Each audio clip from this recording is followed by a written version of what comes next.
Alright, time's a-wastin'. We gotta go save the world, but we only have 5 mystic statues. Ah, who am I talking about? That's close enough, let's go. Just this once, since the situation is so dire, I'm willing to trust Neil when he says that the airplane won't crash. Incidentally, this is pretty cool. I like how they animate the plane over the map.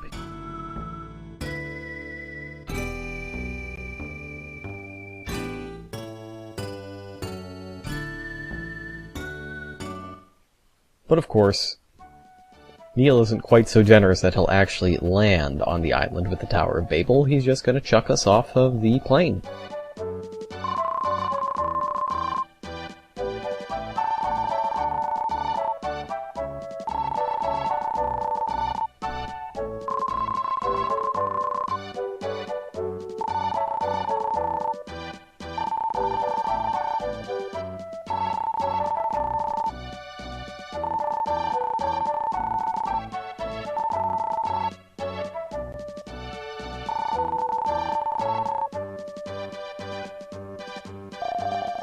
I think Eric set his standards for gaining something from the adventure extremely low.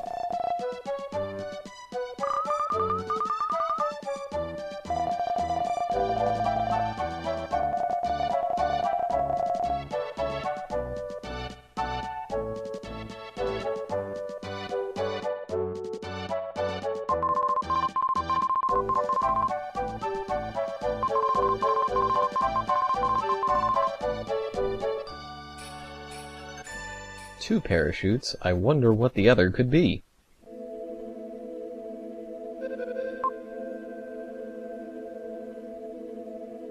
Alright, here we are in the Tower of Babel at last. They don't even let us walk in ourselves, much like towns and everything else.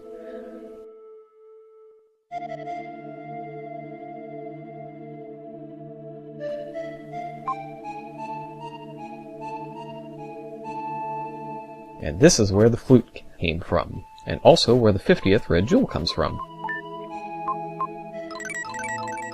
Ah, the flute. Trusty companion and weapon, and shield. I wonder if there's anything else it can really do to help us out.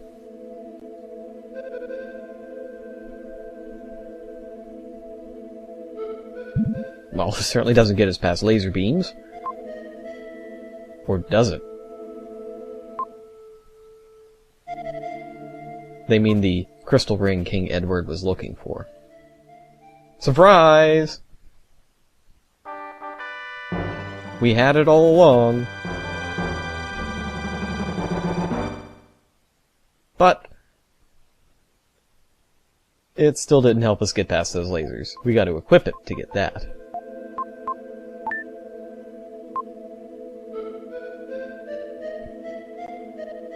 And ta-da, we can just walk straight through lasers now. That's pretty cool. But you know who else can walk straight through lasers? Her.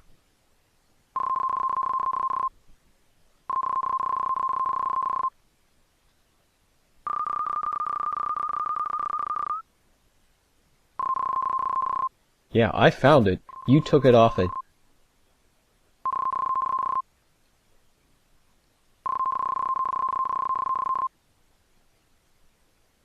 So it turns out that Kara's pilferage, back on the Ink and Gold ship, has paid dividends, as it allows her to walk through lasers too.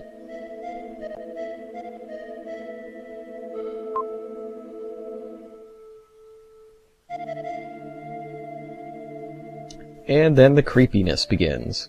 Halls filled with restless spirits of the dead.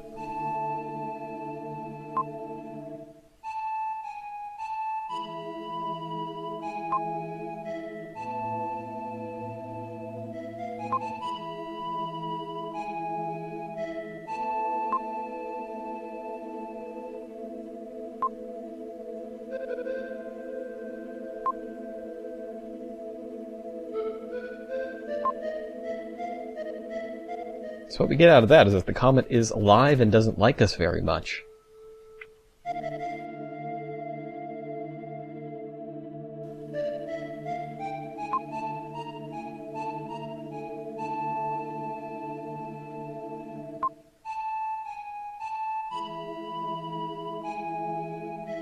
What he means is that it's like the end of Indiana Jones and Raiders of the Lost Ark.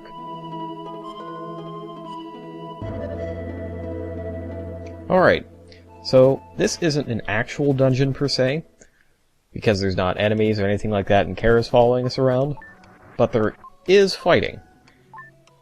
What this is equivalent to is the Wily 3 level of all the classic Mega Man games, where you have to fight all the bosses again before you can fight the final boss.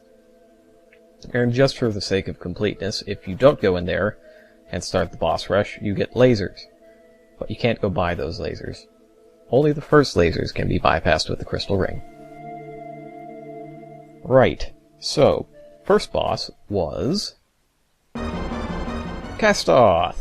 Remember him all the way back from the Incan ruins on the cliff. You fight all the bosses as Shadow, and some of them, okay, this guy, has a new trick. That's right, he fires 2 of those bouncy shots now, which complicates things quite a bit. Keeping track of 1 is simple, it's an easy task, but keeping track of 2 at the same time, and lasers and fireballs, can be a little daunting. That said, nothing daunts me. And Kastoff will quickly fall just as soon as he opens his eyes again. Easy.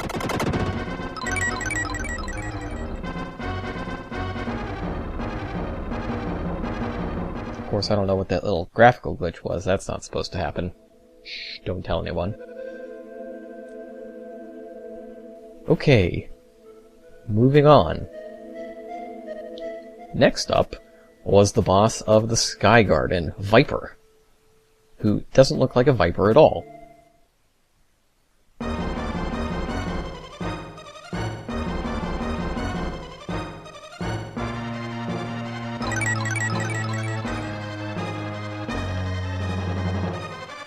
Unlike Kastoth, he doesn't really have any new abilities, but he is a little bit faster, and his wings are green. All of the bosses, you'll notice, have palette swapping, or just a little. Different colored wings, different colored skin. Just minor cosmetic changes, mostly. Viper's still a joke. He wasn't, threatening in the first place. He's especially not threatening now.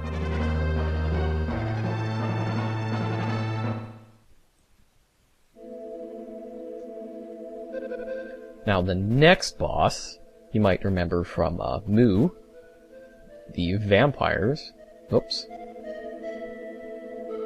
Every once in a while, to break up the monotony of just walking in and out of doors and going sideways, there's these teleporters, too, that don't make a whole lot of sense.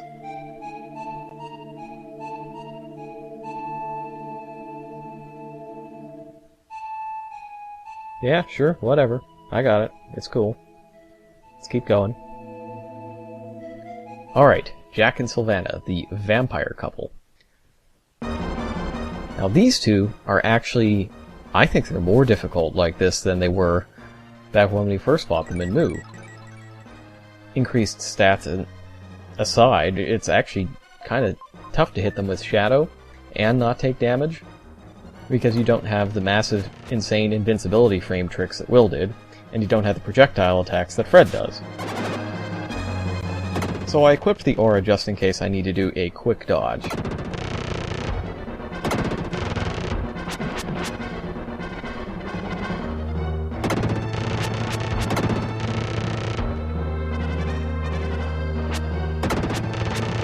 course, the increased damage from Shadow helps out a lot as well, since you have twice the HP to deplete in this particular fight. Oh, there we go. So, that is the famed aura dodge. You are actually invincible when doing it from the moment after you press B until the animation is complete. So you can dodge things like that look like they clearly hit me. That turned out not to, because I hit B right as or before it actually impacted me.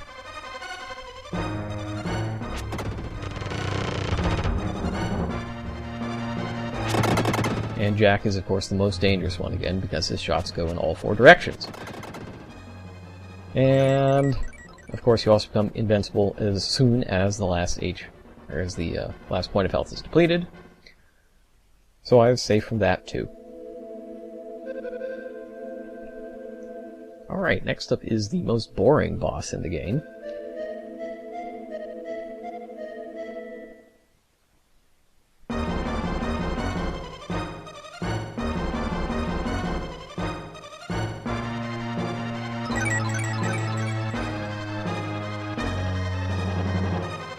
And Sandfanger is still pretty lame. But you know, I guess whoever did the boss design for Metroid Fusion liked it so much that they made him the Speed Booster boss. Anytime now. Sandfanger does have a bit of a new trick. The things that he spits out are slightly more potent. And that's it.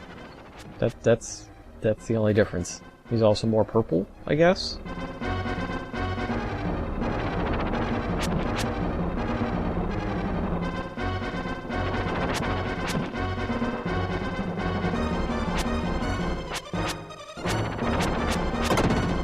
And that's finished, thank heavens. Alright, now things are going to start getting a little strange.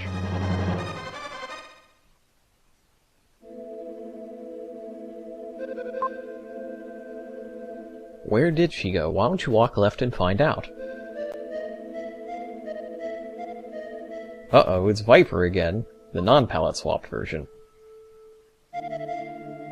Except now he's suddenly our friend and is going to lift us to the top. Okay. Unlike Neil, however, he doesn't just drop us and hope that we have a parachute equipped.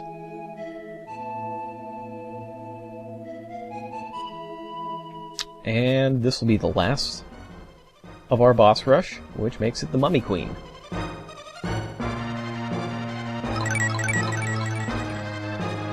Now, I recall that Glazius requested that we see a little bit more of the Mummy Queen than her legs. So, here she is, on screen. Not exactly Playmate of the Month material.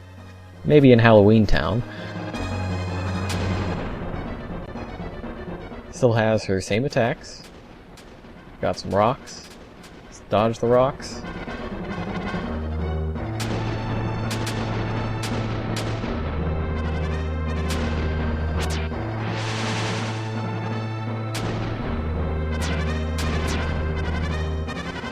Still does the spirit thing, which is kind of annoying.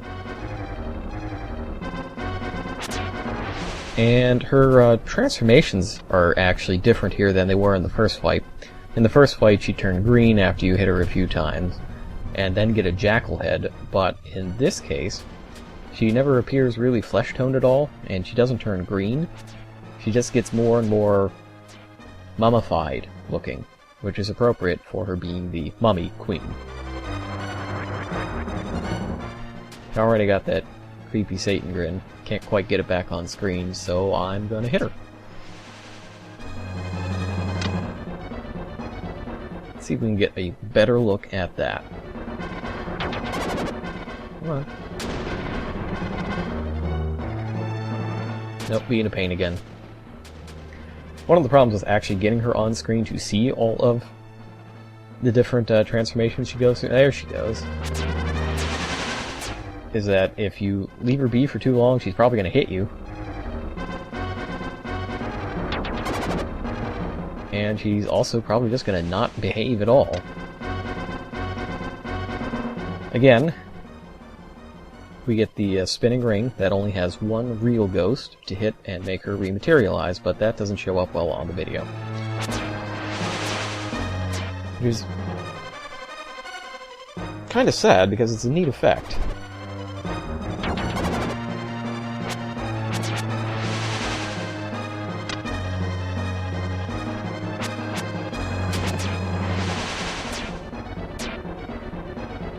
Or she gives up on it for whatever reason. That I couldn't tell you why. So let's just finish this off and get on to the final battle. And by final battle, I mean a lot of lengthy cutscenes. because cutscenes are the final boss.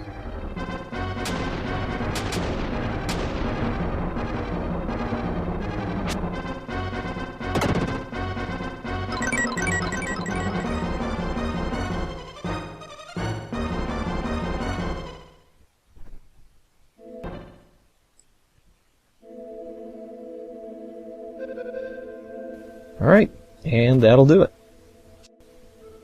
Now we just gotta find Kara, and life will be good.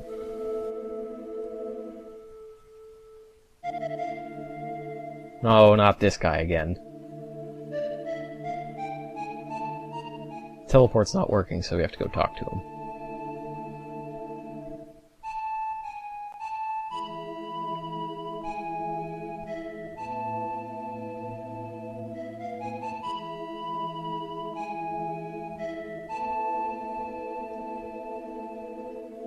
There she is.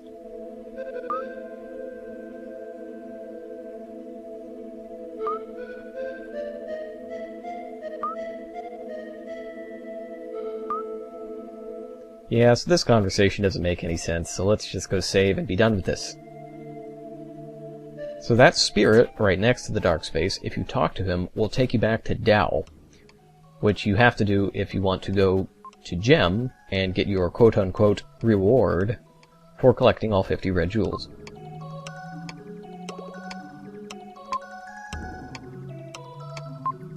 The Firebird, huh? Firebird is, of course, a reference to the Phoenix magic from Soul Blazer, and we'll see it next time.